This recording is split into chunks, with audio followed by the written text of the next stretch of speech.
ৰাজ্যৰ শিক্ষা ব্যৱস্থা উন্নত আৰু সক্ৰিয় কৰিবৰ বাবে শিক্ষা বিভাগে বিদ্যালয়সমূহত আৰম্ভ কৰিছে গুণোৎসৱ। তিনিটা পৰ্যায়ত অনুষ্ঠিত হ'বলগীয়া এই গুণোৎসৱে প্ৰথম পৰ্যায়ত সামৰি লৈছে ৰাজ্যৰ 12খন জিলাক। ৰাজ্যৰ পঞ্চম পৰ্যায়ৰ গুণোৎসৱৰ শুকুৰবাৰে দ্বিতীয় দিন। অসমৰ বিভিন্ন জিলাৰ লগতে নগাঁও জিলাতো আৰম্ভ হৈছে প্ৰথম পৰ্যায়ৰ গুণোৎসৱ। কঠিয়াতলী শিক্ষাখণ্ডৰ অন্তৰ্গত কচুৱাৰ সোণাৰুগুৰি দিব্যজ্যোতি প্ৰাথমিক বিদ্যালয়ত পুৱাৰে পৰা বিদ্যালয়খনৰ শিক্ষক-শিক্ষয়িত্ৰী, অভিভাৱক আৰু ছাত্ৰ-ছাত্ৰীসকলৰ উপস্থিতিত আৰম্ভ কৰিছে গুণোৎসৱৰ স্ব-মূল্যায়ন পৰীক্ষা।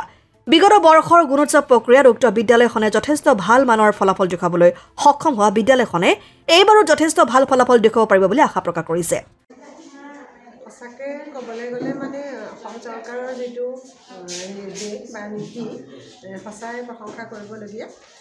এই গুণোৎসৱৰ জৰিয়তে আমি একোখন বিদ্যালয়ৰ মানদণ্ড নিৰূপণ কৰিব পাৰোঁ বা ইয়াত থকা পজিটিভ নিগেটিভ গোটেইখিনি কথাই আচলতে গুণোৎসৱৰ জৰিয়তে ওলাই পৰে। গতিকে ভাল লাগে আৰু আজি মোৰ দ্বিতীয় দিন।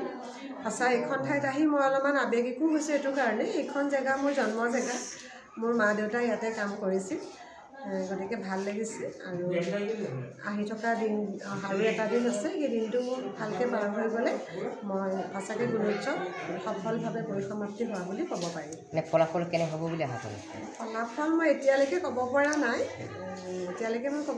ছাত্ৰ ছাত্ৰীসকলৰ পৰীক্ষাৰ ওপৰতো এইখিনি কথা নিৰ্ভৰ কৰে, অকল বহী মূল্যায়কৰ ওপৰতে নহয়। ছাত্ৰ ছাত্ৰীসকলৰ ফলাফল তাৰোপৰি গোটেই এখন বিদ্যালয়ৰ গোটেইখিনি কথাই ইয়াতে সোমাই থাকে। ফলাফল তাৰ ওপৰতহে নিৰ্ভৰ কৰে। কামপুৰৰ পৰা গুলজাৰ হুছেইনৰ ৰিপৰ্ট, অসম আদিত্য।